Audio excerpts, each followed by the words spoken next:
Jean-Pierre Frémont, quelques mots. Merci d'être un partenaire fidèle aux côtés de France Urbaine et de ce palmarès. 10e édition, vous avez récompensé beaucoup de territoires. Vous connaissez, je pense, mieux quiconque les territoires français. Vous les traversez chaque jour. Peut-être juste, avant d'écouter justement Xavier Lemoine, on a tout à l'heure ouvert cette 10e édition avec Anne Hidalgo et avec Tony Estanguet. Je crois que EDF est très engagé, car c'est, je crois, le grand partenaire officiel de l'énergie pour ces Jeux Olympiques et Paralympiques. Tout à fait, Jean-Christophe. Bonjour à tous et à toutes. Et toujours heureux, effectivement, de venir chaque année pour le palmarès, la tribune France Urbaine. J'allais dire maintenant une vieille histoire, une histoire qui va se prolonger, j'en suis convaincu. Mais je pense que c'est un événement qui s'est inscrit dans la durée et qui permet de rendre compte, au fond, des évolutions, de l'activité, des projets de développement et sujet de comparaison sur lesquels les territoires sont très en attente pour améliorer leur performance, notamment dans la lutte contre le changement climatique.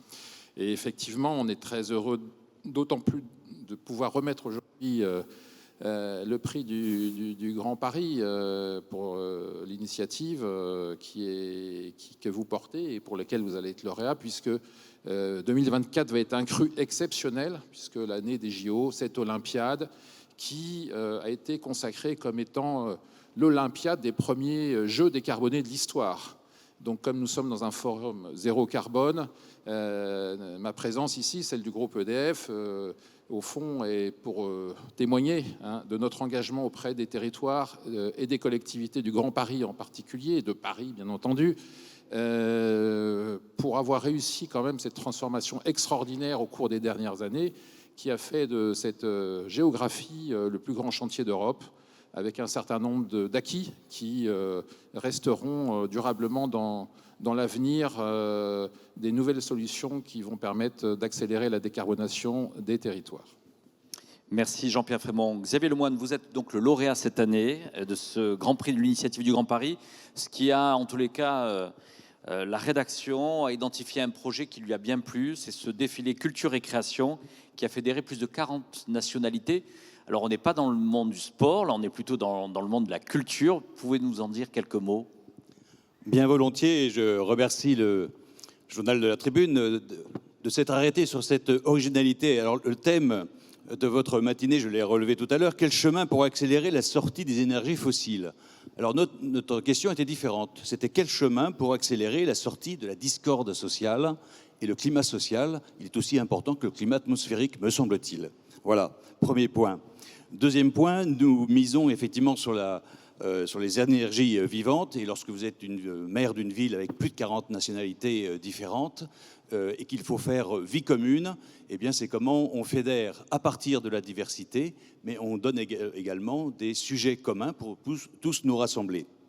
Alors, qu'est-ce que ça peut donner? Ça donne un mix énergétique. On voit quelques images. Hein. Oui, voilà, quelques images. Un mix énergétique, c'est diversité, mode vestimentaire et culture. La diversité, 40 nationalités, j'y reviens pas. Mode vestimentaire. D'abord une première partie où chacun est fier d'être connu, reconnu dans ce qu'il est, dans ses origines, dans l'histoire qui a commencé ailleurs que dans notre ville, ailleurs que dans notre pays. Et après, c'est comment je travaille moi-même un vêtement à partir d'un thème donné par la commune. Ça peut être les noms de rue, puisque ce défilé, il est né après les émeutes de 2005. Comment réconcilier la ville, comment changer l'image de la ville. Et donc, chacun crée à partir d'une idée commune et prend à bras-le-corps des éléments culturels.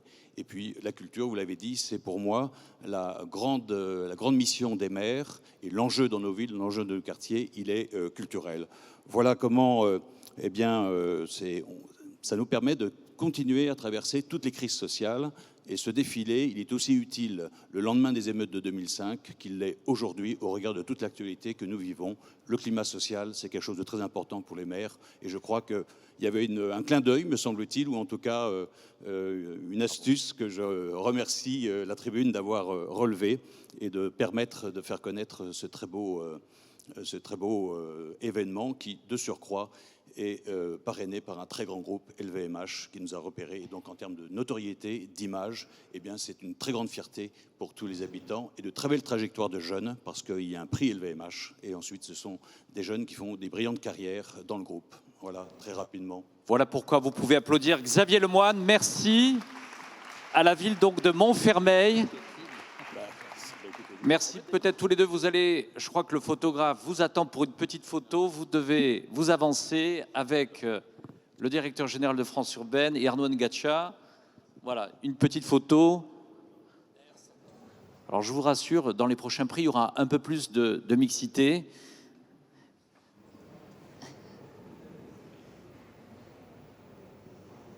Voilà, félicitations au maire de Montfermeil, une belle initiative dont on a besoin. Voilà, prochain prix. Et ils veulent plus partir de la tribune là. Hein. Donc, prochain prix, il s'agit du prix numérique. Le prix numérique qui va être remis par Thibaut Chary, le co-CEO de YesPark, et la ville lauréate est la ville de Montpellier. J'appelle Séverine Saint-Martin.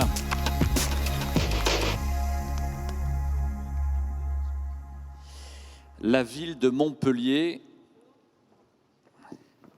Justement, on parlait de culture. Je crois que Montpellier, quand même, est toujours concourt pour être la capitale européenne de la culture. Le verdict, c'est pour quand ? 13 décembre. Ah oui, c'est vraiment dans quelques jours. On souhaite tous que Montpellier soit la capitale européenne de la culture. Bon, on verra. Ça, c'est une autre affaire. On en reparlera. Bien sûr, on suivra ça dans l'actualité au sein de la tribune. Montpellier a été retenu.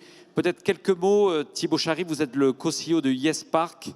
Vous avez souhaité justement accompagner ce palmarès de France Urbaine parce que vous aidez les territoires aussi à accélérer leur décarbonation.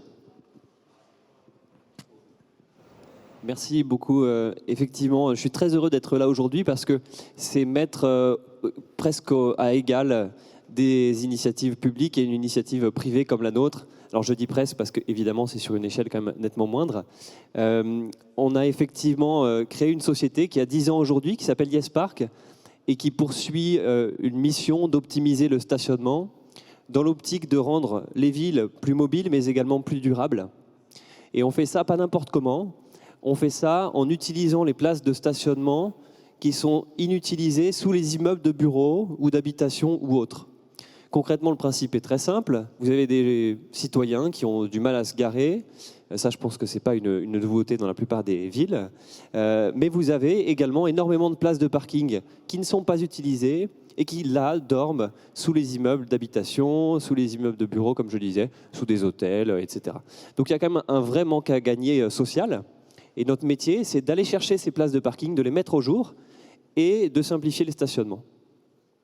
Et alors, on peut se demander quel rôle ça a dans la lutte contre le dérèglement climatique. Eh bien, à mon sens, il y a 3 leviers, 3 impacts qu'on a. Un levier direct, un levier indirect et puis une question d'adaptabilité des villes. Le levier direct, c'est quoi ? Eh bien, un certain nombre d'études montrent qu'une part conséquente de la circulation dans les villes est liée à la recherche de places. Une expérience que certains d'entre vous ont probablement déjà vécue. Je passe 10, 20, 30 minutes à faire le tour du pâté de maison. Ce sont des émissions de carbone dont on pourrait clairement se passer. Je ne pense pas qu'elles soient utiles au bon fonctionnement de la société. Ça, c'est l'effet direct. L'effet indirect, c'est qu'on va libérer des places en voirie. Concrètement, notre métier, c'est quoi ? C'est de prendre une voiture qui aujourd'hui se gare en voirie et de faire en sorte qu'elle se gare non plus en voirie, mais en souterrain. Et on fait ça avec 35 000 voitures en France, grosso modo. Ça fait à peu près 150 km de voitures bout à bout, donc c'est l'équivalent de Paris-Rouen. Et ces 150 km, on peut faire autre chose avec. On peut, par exemple, faciliter l'émergence de mobilité douce en créant des pistes cyclables. Et enfin, un levier d'adaptabilité, ces 150 km dont je vous parlais aujourd'hui, et puis qui sont appelés à grandir, puisque dans toutes les communes, on retrouve ce phénomène de places de parking en sous-sol inutilisées. 150 km, on peut les végétaliser. Et quand on sait qu'une commune végétalisée va être 2 à 8 degrés moins chaude en cas de période de canicule qu'une commune qui ne l'est pas, on voit là qu'il y a un vrai potentiel. Merci Thibaut, c'était très clair. Alors, est-ce que YesPark est à Montpellier ? YesPark est à Montpellier. Je ne saurais pas vous dire dans quelle mesure, j'aurais dû réviser, mais nous y sommes, effectivement. Bien, merci Séverine Saint-Martin. Vous êtes maire adjoint de Montpellier, délégué au renouveau démocratique et à l'innovation sociale. La Tribune vous a retenu pour un projet qui est la Convention citoyenne sur l'intelligence artificielle que vous avez amené. C'est vrai que l'intelligence artificielle est au cœur des débats et vous l'avez amené, ce débat, avec Mickaël Delafosse, avec une certaine originalité. Bien, bonjour à toutes et bonjour à tous. Déjà, au nom de Mickaël Delafosse, qui n'a pas pu être présent aujourd'hui, je tiens à vous remercier puisque c'est une première convention citoyenne que nous organisons sur le territoire de Montpellier. Avec Mickaël Delafosse et toute l'équipe, nous nous sommes engagés, et je suis ravie que ça se passe au sein de ce forum, à donner un nouveau souffle à Montpellier, un nouveau souffle dans ce que je vais appeler, moi, la transition juste, c'est-à-dire une transition écologique, mais qui tienne compte aussi des impacts que ça peut avoir, en tout cas sur l'ensemble de notre population et notamment peut-être les plus précaires d'entre nous. Et vous avez introduit avec Montpellier Capitale Culturelle 2028, mais c'est aussi la mesure de la gratuité des transports, puisque le 21 décembre à 19h, l'ensemble des habitants de la métropole pourront avoir un accès gratuit et ça favorise, en tout cas ça illustre ce vers quoi nous cheminons. Alors je vous remercie pour cette convention, en tout cas de cette reconnaissance qui nous incite à continuer sur le chemin. L'IA est un sujet important, un sujet controversé dans nos sociétés. C'est un sujet qui comprend des opinions très optimistes quant à leur application potentielle. On vient de l'illustrer vraisemblablement, mais également qui entraîne des préoccupations quant à l'application, en tout cas au niveau sociétal. Et de pouvoir, en tout cas, l'IA va impacter les politiques publiques. On le sait, ce n'est pas une question, dans des sujets très divers, que ce soit la relation aux usagers, que ce soit dans les politiques qu'on mène, que vous menez, concernant la mobilité, les transitions écologiques, mais aussi les politiques sociales. Avec des questions qui se posent sur la protection de la vie privée, des questions qui se posent sur la sécurité des données, des questions qui se posent sur les biais potentiels des algorithmes. Et on voit bien qu'il y a une question plus globale d'acceptabilité de la part, en tout cas, de nos concitoyens. Donc cette convention s'inscrit dans une démarche beaucoup plus large, puisque nous avons souhaité associer l'ensemble des parties prenantes, les habitants, mais aussi ce qu'on voit un peu moins, les agents de la collectivité, pour qu'on puisse ensemble écrire la stratégie données et IA de la métropole. Merci Madame Séverine Saint-Martin, on peut vous applaudir. Merci à vous pour ce prix donc numérique. La petite photo, et on va passer, on me dit d'accélérer, donc il faut accélérer. On va passer au prix suivant. Un prix également très attendu, on a beaucoup parlé ce matin bien sûr d'énergie, de transition énergétique. On va remettre justement le prix de l'énergie, restez avec nous. Et je vais appeler donc Jean-Christophe Vigouroux, le président de Power Earth, et la ville qui va recevoir ce prix, Florence Rodinger, la ville d'Amiens. Merci Jean-Christophe Vigouroux, vous êtes le président de Power Earth. Ça a été dit tout à l'heure, un grand événement se prépare. Alors en plus, vous allez nous faire une révélation dans quelques secondes. Un grand événement sur la transition énergétique et les énergies renouvelables, avec bien sûr le photovoltaïque, mais pas que. Ça se tiendra les 13, 14 et 15 mars à Paris au CNIT. Et en plus, il y aura un grand témoin qui va venir des États-Unis, qui, on va dire, présidera cette grande manifestation. Est-ce que vous pouvez nous en dire un peu plus? Bonjour à tous. Merci de m'inviter, Monsieur le Président. Oui, effectivement, je pense que toutes les bonnes volontés aujourd'hui doivent émerger pour faire avancer cette accélération. Nous avons décidé, côté de Power Earth Foundation, de démarrer un symposium qu'on appelle le Power Earth Summit, qui aura lieu le 13, 14 et donc 15 mars au CNIT, je vous confirme. Et le 13 au soir, pour démarrer cet événement, nous avons eu la chance et la confirmation la semaine dernière, et avec la validation hier soir, de pouvoir communiquer aujourd'hui que ça sera Barack Obama qui nous fera l'ouverture de ce symposium. On peut applaudir Barack Obama qui ouvrira ce grand événement à Paris. Peut-être juste en 1 minute pour faire le pitch, qu'est-ce qu'on trouvera justement dans cet événement au CNIT pendant 3 jours ouvert par Barack Obama? Alors, Barack Obama, ça sera le jour de l'ouverture, le mercredi soir, et le jeudi et le vendredi, nous avons une 30aine de tables rondes sur l'ensemble des sujets qui nous inquiètent aujourd'hui pour faire avancer l'ensemble de la transition énergétique, la vulgarisation de tous ces sujets-là, dont je crois que tous ceux qui sont intervenus aujourd'hui ont vraiment éclairé. Voilà. Et c'est vrai que ce thème d'aujourd'hui, c'est l'accélération. Comment un événement comme celui-ci pourra aussi accélérer, justement. C'est vrai que sur les énergies renouvelables, on est en train de rattraper notre retard, mais la France n'était pas en pole position. Et je remercie justement des acteurs comme Banque des Territoires, le groupe Caisse des Dépôts ou EDF, qui seront certainement de ce rendez-vous du CNIT au mois de mars. Alors, vous allez remettre un prix. Ça, c'est une ville qui se bouge, puisque c'est la ville d'Amiens. Florence Rodinger, bonjour et bienvenue. Vous êtes maire adjointe en charge du logement et de l'autonomie énergétique. Donc, vous avez vraiment ce portefeuille en compétences par rapport à ce prix. La Tribune vous a sélectionné pour un projet qui concerne le financement participatif pour la construction d'une centrale photovoltaïque. Bienvenue ici au Forum Zéro Carbone. Merci beaucoup. Nous sommes très touchés d'avoir ce prix. Pour tout vous dire, j'étais assez étonnée du thème, parce qu'en d'habitude, on appelle Amiens pour parler de son réseau de chaleur. Et effectivement, si j'ai un petit message à faire passer, je sais que j'ai très peu de temps. Tout l'enjeu, Amiens était précurseur pour construire un réseau de chaleur en 3 ans et 75 km. Et voyez-vous, avec cette ferme solaire de 18 hectares, nous n'en sommes qu'à 5% d'autonomie énergétique sur les 100% qu'on voudrait atteindre d'ici 2050. D'où l'enjeu et voilà, les défis, quoi. Donc je voulais vraiment passer ce message. En tout cas, pour le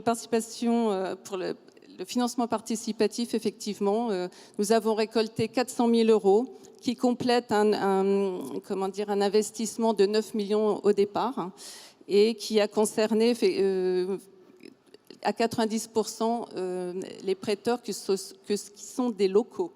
Donc nous en sommes très fiers et, voilà. Et qui rapportent quand même 6 à 7%. Et c'est garanti par la ville, vous voyez, donc aucun risque. Madame la maire adjointe, je disais tout à l'heure, on est à mi-mandat. Oui. Vos concitoyens, quand ils vous disent qu'il faut accélérer, comment vous allez accélérer là, sur les 3 années qui vous restent? Alors la sobriété, c'est vrai que voilà, en plus je suis adjointe au logement, donc on fait beaucoup de rénovation énergétique, surtout avec les bailleurs publics qui sont déjà bien avancés. On a aussi un plan sur la solarisation des toitures.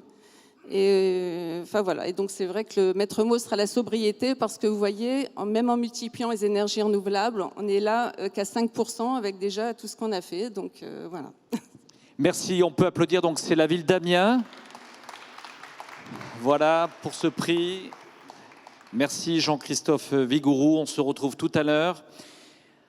On va, cette fois-ci, tiens, c'est Arnaud, vous allez travailler un petit peu. On va vous mettre à contribution, puisque nous allons remettre le prix suivant, qui est le prix de l'économie circulaire. Alors là, c'est vrai qu'on a eu beaucoup de dossiers. Et puisque nous venons de quitter la région Hauts-de-France, nous allons aller dans la région de Bretagne. Et j'appelle donc la ville lauréate qui concerne le plan alimentaire. C'est la ville de Rennes, Ludovic Brossard.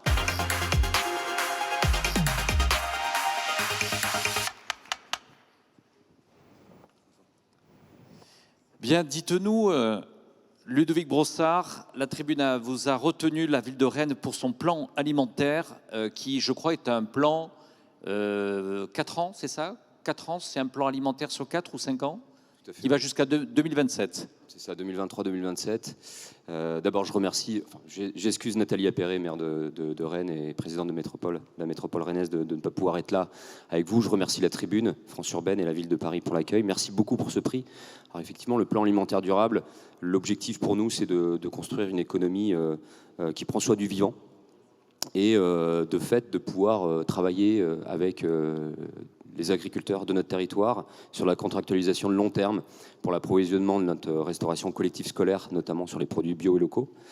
Et puis prendre soin aussi des des femmes et des hommes de notre ville, et en essayant de construire une démocratie alimentaire, en essayant de travailler sur la citoyenneté alimentaire, en faisant en sorte d'être attentif aux plus fragiles, qui sont aujourd'hui éloignés des pratiques alimentaires durables, et donc du coup de fait d'accompagner aussi la population. Voilà. La population et notamment les enfants à appréhender les enjeux autour de l'alimentation. On sait que c'est un enjeu très très fort en matière de politique bas carbone. C'est un quart des gaz à effet de serre qui sont liés à ce qu'on met dans notre assiette. Donc il faut qu'on puisse travailler sur la massification de l'agroécologie, ce qu'on fait notamment avec le PAT, donc le plan alimentaire territorial de la métropole rennaise, ce qu'on fait également avec la collectivité du bassin rennais via la démarche terre de source qui nous permet de contractualiser avec des agriculteurs et des agricultrices sur des pratiques et de les encourager vers des pratiques zéro pesticides de synthèse et qui prennent soin autant de la qualité de l'eau que de la santé des agriculteurs et des habitants. Et puis c'est travailler aussi sur la réciprocité et les liens entre consommateurs et alimentation. Donc, merci beaucoup pour ce prix. Bon, vous allez repartir avec en TGV. Tout à fait. Et Voilà. d'ailleurs, je passe par Angers. Je peux vous garantir qu'effectivement, Rennes-Angers, ça se fait très bien en train. Bien, merci en tous les cas. Bravo à la ville de Rennes sous vos applaudissements. Ce prix. Voilà. On va rester, vous allez voir, en Bretagne. Il y a des régions, voilà, cette année qui surperforment. Nous allons remettre le prix mobilité. J'appelle Pascal Terrasse, le directeur général adjoint de CEREMA. Et c'est la ville de Lorient, l'agglomération Lorient, Maria Colas, vice-présidente de Lorient Agglomération en charge des mobilités.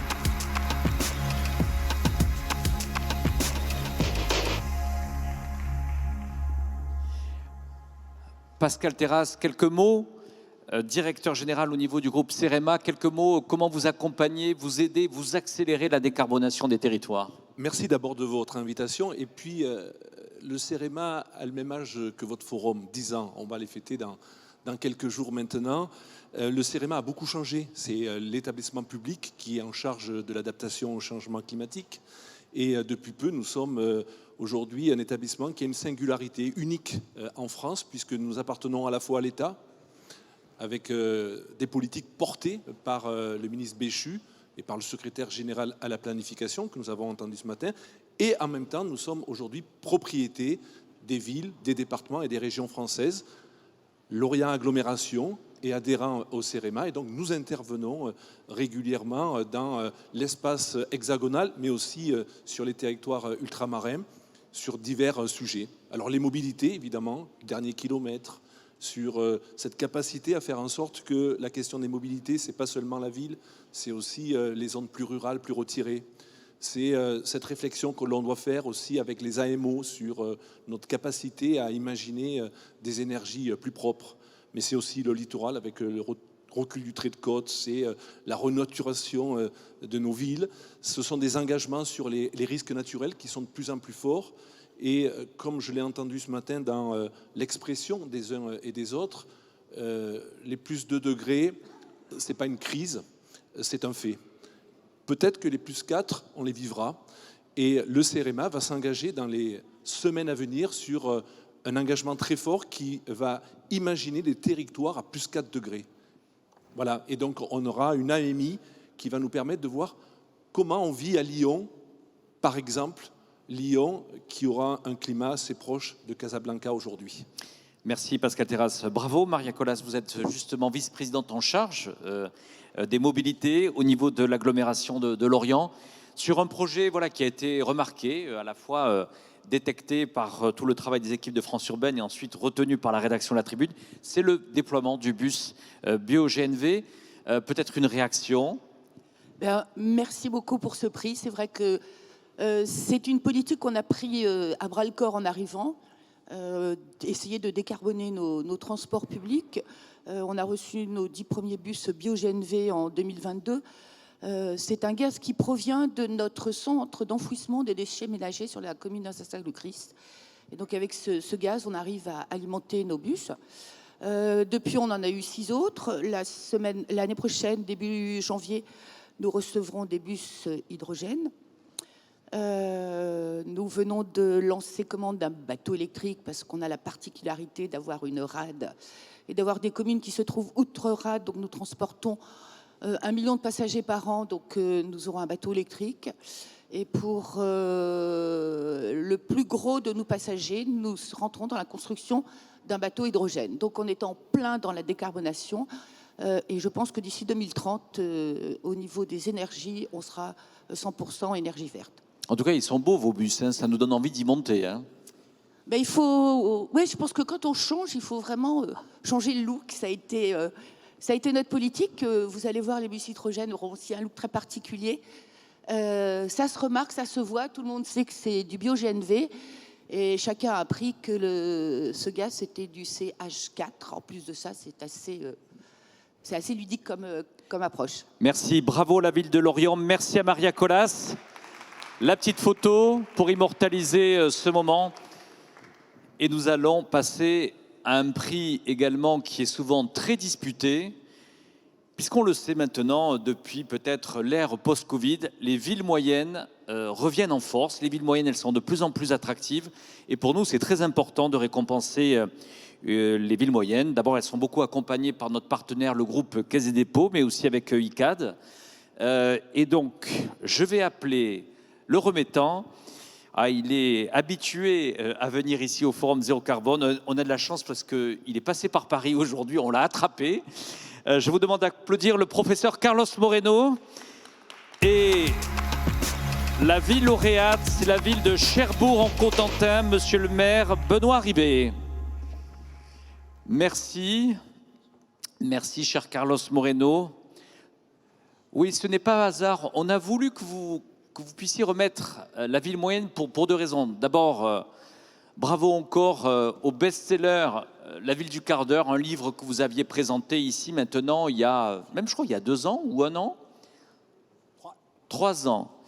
C'est un livre aujourd'hui qui se déploie dans une... On parle d'un forum avec le thème de l'accélération. Votre livre a connu une très forte accélération en 2023, je crois, publié dans toutes les langues. Et c'est vrai que ce concept de la ville du quart d'heure, justement, a amené du débat, de la réflexion dans les grandes villes de ce monde. Mais on voulait vous faire parler aussi et remettre sur une ville moyenne parce que vos travaux de scientifiques, vous les menez aussi au service des plus petits territoires, de la ruralité, mais aussi des villes moyennes, parce que finalement, la ville du quart d'heure, elle peut s'appliquer aussi à l'échelle de d'autres territoires. Bien, merci beaucoup, cher Jean-Christophe, et bonjour à toutes et à tous. Très, très vite, oui, effectivement, nous avons développé ce concept de la ville des quarts d'heure, le territoire de la demi-heure, ce qu'on appelle la proximité heureuse. Effectivement, mon livre, j'ai l'honneur et le bonheur de les voir traduit aujourd'hui en 10 langues, et il y en a encore 2 nouvelles qui arrivent. Et donc, c'est dans le monde entier. Et nous avons ce concept que se déploie des grandes métropoles, des grandes régions, même des pays. L'Espagne vient de l'annoncer il y a 15 jours. L'Espagne de 30 minutes. Mais également dans des toutes petites ruralités, au fin fond de la Pologne, par exemple, en Afrique, puisque la question majeure aujourd'hui, c'est la proximité des services. La mobilité est souvent un très faux débat. On se base sur quels moyens pour aller plus vite, plus loin. Quand en réalité, la vraie question aujourd'hui qui fait bouger beaucoup de villes dans le monde, les maires, c'est la qualité des vies, les services de proximité, les logements, le commerce de proximité, la santé, la culture, l'éducation et les loisirs. Et c'est pour ça que ce concept, donc, aujourd'hui, est pris partout dans le monde, parce que nous ouvrons une voie avec les grandes associations mondiales des maires, avec UN Habitat, les C40, CGLU, qui est l'association mondiale des villes moyennes et des petites villes, pour offrir ce qu'on appelle la haute qualité de vie sociétale. Et les villes moyennes jouent un rôle majeur. Et dans un autre journal, tu m'excuses, il y a la place pour tout le monde. Dans quelques jours, il y a une grande enquête en France sur les villes moyennes et la proximité. Et puisque c'est un sujet à l'ordre du jour, et on a besoin que nos villes moyennes aujourd'hui soient à la pointe, puisque après le Covid, c'est devenu aussi des valeurs et des villes refuges. Donc je suis très heureux de donner ces prix à la ville de Cherbourg en Cotentin, parce que ça fait partie des villes pionnières, des villes menacées par le changement climatique. Et la ville de Cherbourg en Cotentin, c'est une des 300 villes les plus menacées. C'est la 2e rade artificielle la plus grande au monde, la première en Europe. Et pour la petite histoire, parce que je suis chercheur, donc je regarde en Suisse ce qui se passe dans ces territoires, il faut savoir que la une des toutes premières compagnies des transports de ville, la compagnie des transports de Cherbourg, a été créée en 1896 pour un tramway qui reliait les centres-villes au château. Et maintenant, donc, on s'appelle Zéphyr, la compagnie Zéphyr, mais c'est l'héritage d'une des plus anciennes villes qui ont instauré un service public de transport. Merci Carlos Moreno. Et donc voilà, lauréat, la ville de Cherbourg-Cotentin. Bonjour Monsieur le maire. Bonjour. Je crois que vous avez été retenu par un projet qui a retenu l'attention de la rédaction de la Tribune, qui est le centre de santé Brest-Croizat. Pouvez-vous nous en dire quelques mots? Oui, d'abord, merci à la Tribune, à France Urbaine, à la Ville de Paris. Merci à vous pour vos mots et je suis très heureux que ce soit vous qui nous remettiez le prix. Très heureux d'être là avec mon adjoint Ralph Le Jamtel qui a porté le projet à l'époque. Alors, j'aurais pu aussi vous parler de Cherbourg sous l'angle énergétique, la décarbonation, puisque notre ville est au cœur du sujet en Europe sur les questions de mix électrique français, du nucléaire jusqu'à l'hydrogène, en passant par l'éolien offshore et l'hydrolien, mais ce n'est pas l'objet. Et effectivement, merci de nous avoir retenus pour cette innovation, le centre de santé municipal Brest-Croizat. C'est assez simple. On a voulu trouver des solutions pour répondre aux besoins de nos habitantes et nos habitants en termes d'accès à la santé. Et donc, on a créé un centre de santé municipal. C'est Ralph qui a porté le projet. On le voit ici en photo. photo. Vous le voyez. Et donc, on a salarié plusieurs médecins. Le seul pédiatre aujourd'hui de la ville et du Cotentin exerce comme salarié ici. Donc, on a 4 médecins salariés avec des sages-femmes et puis un écosystème complet. Et ça a permis à 3000 habitants de retrouver un médecin traitant. Donc il y a un engagement politique, il y a un engagement financier de la ville. On fait également beaucoup de prévention. Mais c'est un système qui fonctionne. La médecine libérale, c'est peut-être pas la réponse à tous les maux, mais en tout cas, c'est l'une des possibilités. Il a fallu se battre comme des diables. Je le félicite encore une fois, Ralph. Convaincre l'ensemble des acteurs de la santé, montrer qu'on allait pouvoir recruter des médecins intéressés par la médecine salariée. On a embauché beaucoup de jeunes femmes, beaucoup de jeunes qui débutent leur carrière professionnelle. Et grâce à cet bel équipement, encore une fois, 3000 habitants ont retrouvé un médecin traitant. Et maintenant, on a vocation à ce que ce modèle Brest-Croizat fasse des petits partout dans le Cotentin, fasse des petits partout au niveau de la France, puisque, encore une fois, c'est l'une des réponses à la question de l'accès aux soins, qui est un enjeu de nos sociétés modernes. Voilà de l'audace, voilà de l'innovation. Bravo, monsieur le maire. Merci à vous. Une petite photo avec Carlos Moreno, justement, pour monsieur le maire, avec Arnaud Ngacha et Emmanuel Hérault. Voilà, prix de la ville moyenne de cette année pour 2023. Et nous allons passer à un prix généralement qui est très attendu. C'est celui du prix du logement, parce que dans les discussions chez les Français, bien sûr, la question du logement est une question du quotidien, est une question qui suscite toujours des avis, logement. Et on va accueillir un remettant et une lauréate. Et j'appelle pour cela le directeur général du groupe ICAD, Nicolas Joly, et la ville lauréate, c'est la ville de Strasbourg, avec Anne-Marie Jean.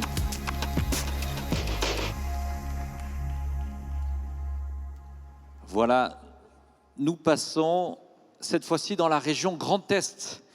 Merci Nicolas Joly, un nouveau visage puisque vous avez été choisi, nommé directeur général du groupe ICAD. C'est vrai que le groupe ICAD est le partenaire historique depuis 10 ans avec France Urbaine, d'être aux côtés des territoires dans un moment, on peut le dire, alors vous interviendrez tout à l'heure, on ne va pas faire le débat maintenant du logement, je vais vous laisser le temps du déjeuner, mais c'est vrai que la question du logement, voilà, c'est une question cruciale. Un peu, il y a une crise de l'immobilier, il y a en même temps une crise du manque de production. Peut-être le thème de la journée, c'est accélérer. Comment on va pouvoir quand même accélérer dans les mois à venir, puisque vous avez des maires qui sont présents, pour faire plus de logements, mais des logements bien sûr qui sont en phase avec les enjeux de décarbonation, et comment vous les y aidez? Merci Jean-Christophe déjà pour votre invitation. Je suis honoré et très heureux d'être ici parmi vous pour remettre ce prix logement en partenariat avec France Urbaine. Vous le disiez, donc on est partenaire historique, et puis ICAD, c'est un acteur majeur historique des territoires et de la ville, bientôt 70 ans l'an prochain, et nous avons contribué à construire et reconstruire la ville au travers de notre métier de promoteur, mais également d'investisseurs aussi concentrés sur le bureau. Donc on partage le quotidien des Français sur 2 thèmes qui sont centraux, qui sont habiter et travailler, vous le disiez. Et au cœur de ça, aujourd'hui, on est quand même sur le forum Zéro Carbone. C'est important de partager que chez ICAD, ce que j'ai découvert en arrivant il y a 6 mois, c'est que Justement, le bas carbone, c'est au cœur de cette stratégie depuis maintenant 20 ans. La biodiversité l'est également depuis maintenant 10 ans, et on essaye d'en faire quelque chose de très concret, y compris dans la production des logements. Aligner notre trajectoire 1,5 degré, la faire valider formellement par la SBTI en octobre 2022, c'est absolument clé. Et la manière dont on accompagne les territoires, les villes, dans la réduction de leur empreinte carbone, c'est, vous disiez, construire, continuer à construire des logements plus durables, avoir de notre côté 2 ans d'avance sur la réglementation. C'est aussi rénover, restructurer des habitats qui sont aujourd'hui obsolètes, qui nécessitent de l'être. Et puis sur le bureau, c'est aussi accompagner nos clients. C'est essentiel de les accompagner dans l'usage, au-delà du dispositif constructif, c'est les accompagner dans l'usage, la gestion de ces locaux pour optimiser les consommations. Donc, c'est pour ça que je suis très heureux aujourd'hui, Madame la vice-présidente de l'Eurométropole de Strasbourg, de pouvoir vous remettre ce prix. Vous êtes félicité, la réduction de l'empreinte carbone, vos actions pour ça, c'est un territoire auquel on est évidemment très attaché. J'étais encore avec les équipes de Strasbourg le mois dernier, donc je suis ravi. Et puis on a encore livré une résidence habitat participatif justement à Reichstätt de 8 habitations il y a pas moins d'1 an. Donc voilà, on est toujours à vos côtés, à votre écoute pour accélérer la production de logements. Encore un grand merci à vous et un grand bravo à vous, Madame la vice-présidente. Merci Nicolas Joly. Merci Anne-Marie Jean. Quelques mots justement en réaction aux propos tenus par le directeur général d'ICAD. Merci, monsieur le directeur général, des propos que vous avez eus. Merci au jury d'avoir retenu cette initiative de Strasbourg. Je suis très heureuse, bien sûr, de recevoir ce prix, d'autant plus que je le fais pour le compte de mon collègue Alain Yount, puisque c'est lui qui porte ces projets d'habitat participatif que vous avez choisi de couronner. L'habitat participatif, c'est une aventure depuis déjà 2009 à Strasbourg, qui, il faut bien l'avouer, a été au départ regardé avec une certaine circonspection par les acteurs de l'immobilier.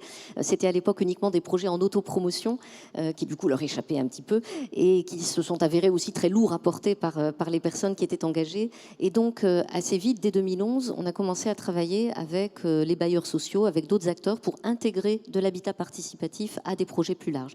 Et c'est ce qui se passe dans ce projet dans le quartier Citadelle, nouveau quartier de Strasbourg qui se construit sur le secteur portuaire, un quartier qui va au total compter un peu plus de 900 logements, dont voilà, on voit derrière moi un dessin d'artiste pour illustrer précisément cette partie, ce quartier Citadelle. Donc 900 logements à peu près au total, dont 102 seront faits en autopromotion et donc d'ici 2030, les habitants y seront. Et le constat de tous, c'est que travailler de cette façon pour donc de l'achat classique en autopromotion, mais aussi de l'habitat social, du logement social, eh bien ça amène un plus, ça amène une valeur ajoutée à ces projets, ça permet bien sûr aux personnes qui le portent de se projeter dans la vie de leur quartier et ça contribue globalement à l'ancrage, à la vie, à la réalité de la vie du quartier ensuite. Donc c'est vraiment quelque chose que nous sommes très heureux de promouvoir dans un contexte aussi où sur ce quartier, c'est un quartier qui se veut le plus décarboné possible, utilisation de matériaux biosourcés, travail sur la qualité de l'air. Donc c'est vraiment une démarche globale intégrant les enjeux environnementaux, sociaux et démocratiques. Et bien voilà, l'Eurométropole de Strasbourg, lauréate pour ce prix logement 2023. Merci à vous, Madame la vice-présidente. Merci de la petite photo. Et nous allons enfin passer au dernier qui est le Grand Prix des Grands Prix. Voilà, c'est celui bien sûr qui est toujours disputé. C'est le Grand Prix de cette année 2023. Je vais peut-être demander quelques mots à Emmanuel Hérault, puisque voilà, le Grand Prix, on y arrive. Qu'est-ce que vous avez pensé là de ce palmarès, de sa diversité, Emmanuel ? Je retiens surtout que finalement, de prime abord, les prix semblent parfois éloignés des enjeux de transition énergétique et ils ne le sont pas tant que ça. Il y a quelques années, on était essentiellement sur des projets très liés au développement durable et on voit qu'on élargit notre focale et qu'on est de plus en plus désormais soucieux de prendre en compte les enjeux démocratiques, les enjeux sociaux et je trouve ça extrêmement heureux. Même chose sur des sujets liés à la santé. Il y a quelques années, on évoquait très peu les enjeux de santé environnementale, les conséquences de la pollution sur la santé. Là, on y est en plein dedans. Et donc, d'une certaine manière, je crois qu'on s'inscrit tous désormais dans des objectifs partagés avec une ambition, celle de transversaliser les enjeux de développement durable et de faire en sorte que finalement chaque politique publique soit irriguée par ces objectifs. Arnaud Anigacha, peut-être un projet qui vous a retenu ? Plus qu'un autre? Alors, le projet alimentaire, notamment l'alimentation à Rennes, parce que ici à Paris, Audrey Poulevard, qui est l'adjointe de la maire de Paris en charge de ces sujets-là, travaille ardemment aussi à ce que l'alimentaire soit pris en compte dans les objectifs fixés par la maire de Paris. Et puis donc voilà, ça m'a particulièrement marqué, et surtout j'étais content de voir de nombreuses villes qui sont nos partenaires à l'international dans les réseaux de villes, évidemment au sein des réseaux ici aussi sur le territoire national, et de voir que toutes ces villes sont dynamiques pour ce magnifique combat que nous menons tous. Bien, pour faire durer le suspense, je vais d'abord appeler ici à la tribune la remettante qui est notre partenaire historique, le groupe Veolia. J'appelle Catherine Ricou, directrice de l'innovation de Veolia.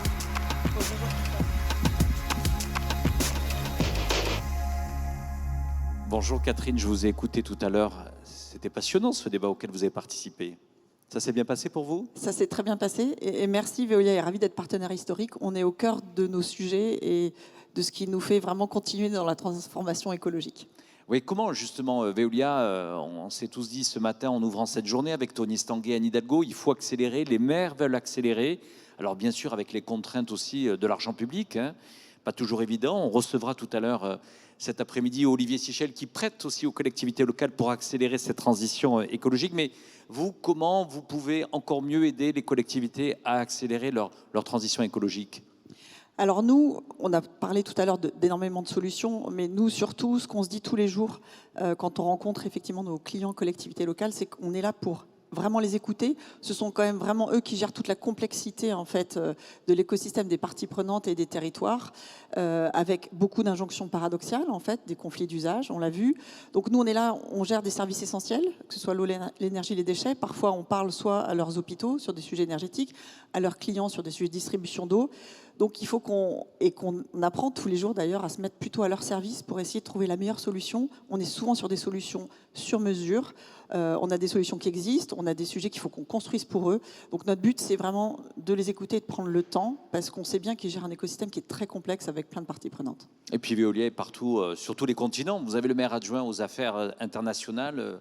Veolia, c'est tous les continents et vous accompagnez de très très grandes métropoles dans le monde entier. Oui, et je pense que l'intérêt de ça, alors moi j'ai fait un peu le tour du monde l'année dernière pour vraiment comprendre tous les besoins locaux, c'est qu'on a énormément de benchmarks, et vous en parliez tout à l'heure, et on se rend compte qu'en fait on a une vraie capacité de prendre des solutions qui existent ailleurs pour les apporter ici, ou en tout cas pour faire réfléchir et pour construire ensemble des nouvelles solutions. Arnaud, allez-y. Je crois que c'est très important cette coopération avec les très grandes entreprises françaises dans ce combat que nous menons. Et c'est très important de vous avoir comme partenaire aussi pour fixer aussi, accompagner les politiques publiques que les villes peuvent mettre en place. Et je pense que c'est essentiel si on veut gagner cette bataille et que les entreprises dans le privé participent avec les villes aux combats qui sont les siens. Oui, on est partenaires. Ça, c'est une certitude. Allez, Catherine Ricou, je vais vous faire encore travailler. C'est vous qui allez dévoiler la ville lauréate de ce Grand Prix 2023 du palmarès. Merci beaucoup. Alors, le Grand Prix de l'initiative de l'année, le lauréat est Jean-Michel Lattès, la ville de Toulouse, pour la mise en œuvre du téléphérique dans la ville de Toulouse. La ville de Toulouse. Alors, j'espère qu'on va voir surtout des images. Salut Jean-Michel. Est-ce qu'on a des images de ce téléphérique? À une vidéo. Alors, peut-être qu'on peut envoyer la vidéo? Bon, c'est une grande fierté pour Toulouse et sa métropole de recevoir ce Grand Prix de l'initiative de l'année du Forum Zéro Carbone de Paris pour Téléo. Téléo, notre téléphérique urbain, le plus long de France, que j'ai inauguré en mai 2022.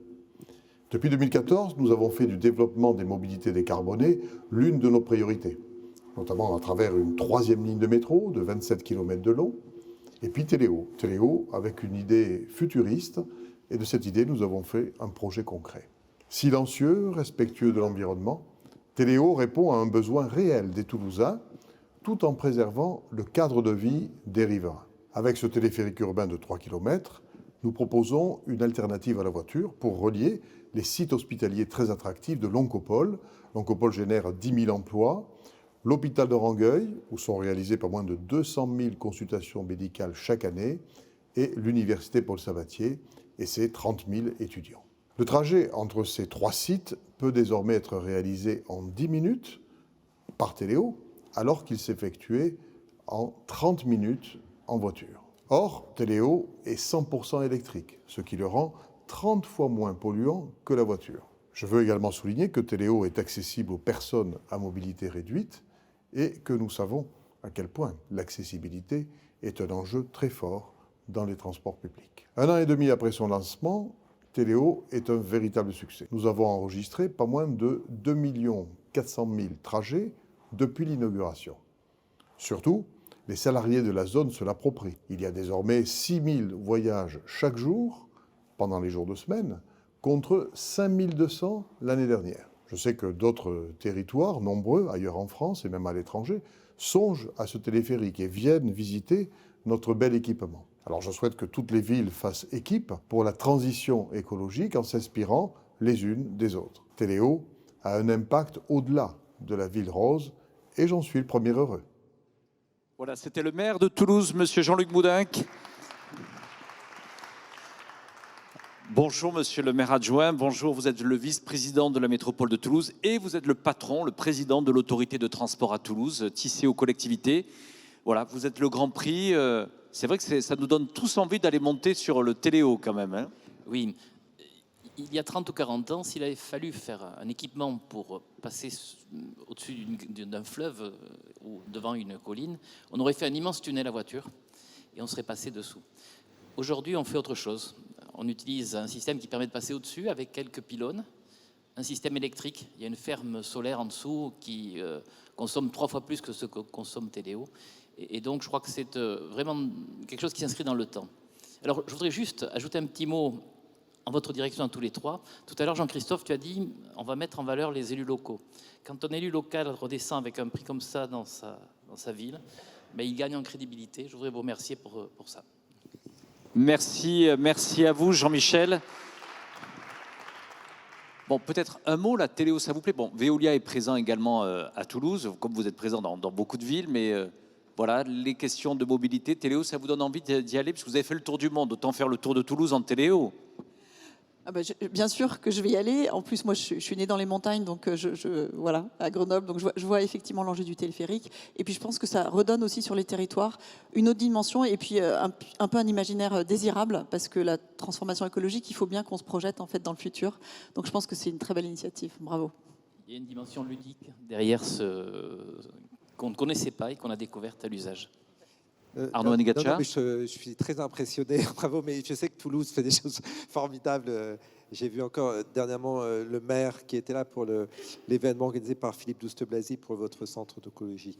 Mais ce qui est formidable, c'est qu'on voit beaucoup dans des villes, notamment d'Asie, ces modes de transport qui se développent. Et vraiment, voilà, vous empruntez les voies du futur, on va dire, et de la manière dont les villes doivent aussi s'adapter avec ce genre de transport. Donc, félicitations, bravo. Pas de téléphérique au-dessus de la Seine programmé dans les mois à venir. Je n'ai pas entendu ces annonces de la maire de Paris, mais c'est peut-être une idée que je vais lui glisser. Bien, merci. On va mettre un terme à ce palmarès. Merci à vous tous, à nos partenaires, aux maires. Merci Emmanuel Hérault et France Urbaine d'avoir été avec nous. Bien entendu, on va faire la pause déjeuner. Restez ici, en tout cas, revenez cet après-midi avec de nombreux débats. Notamment, on vous dévoilera les résultats du sondage IFOP avec Frédéric Dabi. On retrouvera la maire de Paris, Anne Hidalgo, qui sera interviewée par Bruno Jeudi. Voilà, un menu chargé. À tout à l'heure, à partir de 14h, 14h30. Merci à vous.